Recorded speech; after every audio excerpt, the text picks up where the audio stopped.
Olá, hoje a gente vai fundo em algumas notícias bem recentes da Hungria, ali dos dias 11 e 12 de junho. Isso aí. E olha, o material é variado, viu? Tem política, economia, sociedade. Relações internacionais e até cultura. A ideia é explorar os pontos principais e, bom, tentar entender o que está acontecendo por lá. Exato. Ok, então vamos começar desempacotando a política interna.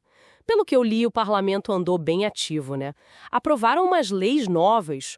Uma delas mexe com compra de imóveis. Exatamente. Aprovaram a tal Lei de Identidade Local. Sim, basicamente ela dá poder para os municípios restringirem a compra de imóveis, exceto terra agrícola, né? Ah, é?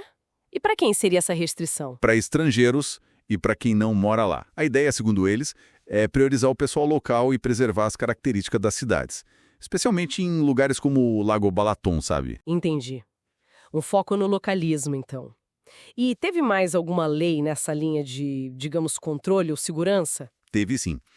Outra lei permite suspender temporariamente, né, a cidadania húngara de estrangeiros. Mas, olha, são condições bem restritas. Tipo, Tipo, ameaça à segurança nacional, servir militarmente para outro país, ou se a pessoa for condenada por crimes bem graves como terrorismo, traição, essas coisas. entendi, são casos extremos. Isso. E além disso, eles formalizaram aqueles impostos sobre lucros inesperados, sabe? Os windfall taxes. E uma coisa curiosa, O quê? transformaram o uso de dinheiro vivo, cédula mesmo, em direito constitucional. Nossa, dinheiro em espécie como direito na Constituição. Interessante.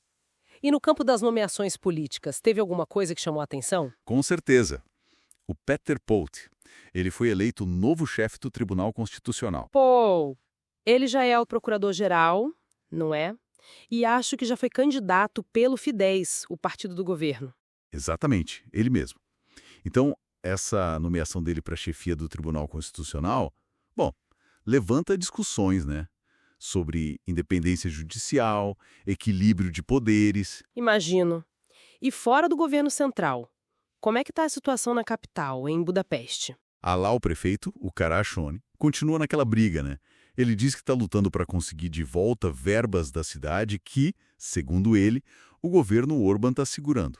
Uma tensão constante, então, entre a prefeitura e o governo. Isso não é de hoje. E como é que essa agitação política toda está batendo na economia, na vida das pessoas? Eu vi uns dados meio contrastantes. O florim, a moeda deles, está forte contra o dólar, mas a inflação subiu. Como assim? Pois é um cenário meio misto. O florim realmente deu uma valorizada boa frente ao dólar, está numa máxima de 1 ano. Isso, em tese, é bom. Mas a inflação anual, em maio, subiu para 4,4%. Isso acaba jogando lenha na fogueira do debate sobre se as medidas do governo, como aqueles limites de preço nos alimentos básicos, estão funcionando mesmo. E aí, estão funcionando ou não? Olha, segundo a Associação Nacional de Comércio, a OCSE, parece que não muito. Eles criticam, dizem que esses limites de preço não atacam a raiz do problema da inflação e ainda criam outras distorções. E o bolso do pessoal sente isso, claro. Com certeza. Um exemplo, os preços para ir para as praias do Lago Balaton neste verão. Subiram bem. Uma média de 16% para adulto, mas com picos tipo Infoniod chegando a 47% de aumento. Quase 50%. Nossa, pesa bastante. E falando em consumidor, parece que até compra online está dando dor de cabeça. Tá assim, a gigante chinesa Temu está com um problemão de entrega lá na Hungria. A parceira logística deles, uma empresa chamada Email, parece que não está dando conta. E o que acontece? Muito pedido perdido, atraso gigante e o atendimento ao cliente, pelo jeito, tá péssimo. O pessoal tá bem frustrado. E na infraestrutura? Mais pedágio? Onde trechos novos das autoestradas M44 e M85 agora são pagos. Mas também estão planejando mais estradas e ciclovias, inclusive perto do Balaton. Entendi. Essa pressão econômica e social interna, claro, ela não acontece isolada, né? Como é que isso se liga com a postura da Hungria lá fora, na política internacional, principalmente em temas mais sensíveis? A ligação é bem clara, sim. Por exemplo, depois daqueles distúrbios na Irlanda do Norte que envolveram migrantes, o governo Orbán voltou a pedir regras mais duras da União Europeia para migrantes que cometem crimes. Ah, lembro disso. A Hungria se juntou com muitos países tipo Itália, Dinamarca, pedindo para reinterpretar a Convenção Europeia de Direitos Humanos. A ideia é dar mais peso para a soberania de cada país e para o controle de fronteira. E sobre a guerra na Ucrânia, a posição da Hungria continua a mesma? O Orbán foi bem direto esses dias. Disse que húngaros não querem morrer pela Ucrânia e também reclamou dos custos cada vez maiores da ajuda que estão dando para o país vizinho. Uma posição firme, então. Bem firme. E nesse contexto todo tem uma coisa que é fascinante e, para alguns, preocupante. Uma investigação da Direct 36. O que ela descobriu? Olha, ela ligou um comentarista bem conhecido lá, pró-governo, chamado Georg Spotley, que tem posições abertamente pró-Rússia, a inteligência militar russa, o GRU. Nossa, o GRU? Exato. O Spotley vive repetindo as narrativas do Kremlin. Mas o interessante, segundo a fonte, é que apesar da gravidade disso, o governo húngaro, Orbán, o ministro Szijjártó, não pareceram muito preocupados publicamente. Que situação. E para complicar, ainda tem relatos de mercenários húngaros lutando na Ucrânia, alguns do lado ucraniano, outros do lado russo. Isso, claro, mexe com a posição da Hungria na OTAN, né?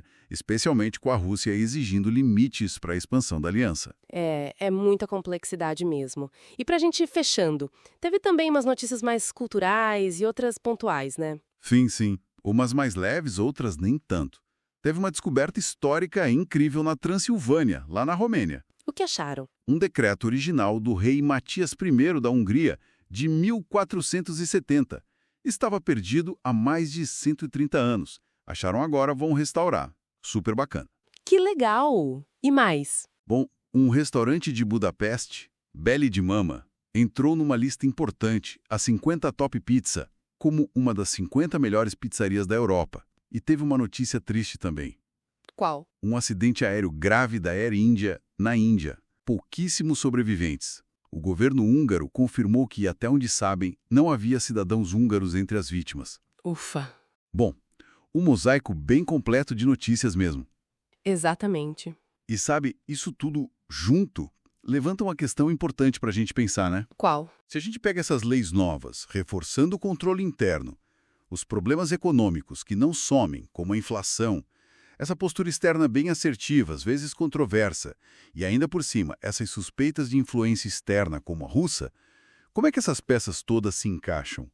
Para onde será que elas apontam o futuro próximo da Hungria? Tanto dentro do país, quanto no cenário europeu. Fica aí a reflexão, né? Quais caminhos são possíveis nesse cenário tão cheio de facetas?